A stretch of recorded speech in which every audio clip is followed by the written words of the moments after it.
Hello အားလုံးမင်္ဂလာပါရှင်ဒီနေ့ကျွန်မပဲရောက်နေသေးလား Hercules အိမ်ကိုရောက်နေပါတယ်နော်ဒီအိမ်လေးရလေကျွန်မလွန်ခဲ့တဲ့3နှစ်ကဝယ်ထားတာရတရာယူပြီးနေဖို့ဆိုပြီးတော့ဝယ်ထားတဲ့အိမ်လေးအခုလောလောဆယ်တော့ဆန်ဖရာမှာပဲနေရတော့ပေါ့နော်ရတရာမယူသေးဘူးဆိုတော့ဒါပေမဲ့ဒီအိမ်မှာအခုချမ်းကျဲအိမ်ကြီးနေခြင်းလို့ဆိုပြီးတော့ဝယ်ထားတဲ့အိမ်လေးအခုအပင်တွေစိုက်ထားတယ်အပင်တွေကိုတစ်ပတ်ကို2ခါရေလာလောင်းတယ်တခါတလေကြာရင်လည်း overtime သွားဆင်းတဲ့ရက်တွေဆိုရင်မလောင်းနိုင်တစ်ပတ်တစ်ခါပဲလောင်းရတယ်အဲ့လိုမျိုးဒီပတ်တော့တစ်ပတ်တစ်ခါပဲလောင်းရတယ်ဒီနေ့ Sunday ပေါ့နော်အဲ့ဒါရေလာလောင်းတယ်အသီးလေးပါလေးခုအခုခဏမောလို့အပင်အရိပ်အောင်မှာအမောဖြေနေစိတ်ကူးပေါက်ပြီးတော့ဗီဒီယိုလေးထိုက်ရိုက်လိုက်အောင်မယ်လို့ပြောစကားလေးပြောအောင်မယ်ဆိုပြီးတော့motivation လေးနည်းနည်းပြောချင်လို့ပါဆိုတော့ okay ကဲဒီနေ့ပြောမှာကသိလားအမားတို့လေအမမျိုးသားရဲ့မဲပေါက်ပြီးတော့အမေရိကကိုရောက်လာပြီးတော့လေရအလုပ်ကိုလုပ်တာ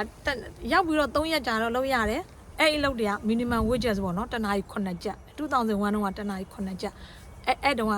ဒီ San Francisco မှာ minimum wages က9ကျပ်ပဲရအခုတော့20လောက်ဖြစ်နေပါပြီထားပါတော့ဆိုတော့9ကျပ်နဲ့လောက်ပြီးတော့ရအောင်လုပ်ရတာပေါ့နော်အဲ့လိုစားတော့ဆိုင်မှာရတယ်တပတ်3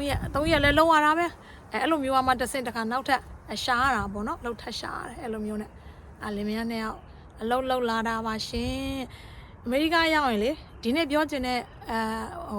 point ကအဓိကပြောချင်တဲ့အကြောင်းကအမေရိကရောက်ရင်အလုပ်တစ်လုပ်ထဲနဲ့ပျော်မနေနဲ့သိလားဘာပြောလို့လဲဆိုတော့တစ်လုပ်ထဲက payment တွေပေးဖို့အတွက်ပဲကာပါနိုင်တယ်နောက်ထပ်ပိုရင်လည်းနဲ့ပေါ့တကယ်လို့2လုပ်3လုပ်လုပ်တယ်ဆိုရင်နောက်လောက်ကကိုယ့်အတွက်စုမိတယ်အဲ့လိုမျိုးပတ်စံပိုရပေါ့နော်သိလားအမေရိကမှာ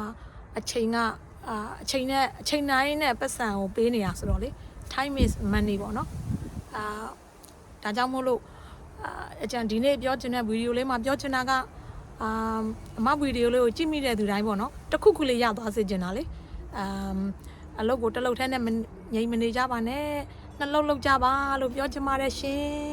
ဒါပါပဲရှင်နောက်နေ့ကျရင်ထပ်တွေ့မယ်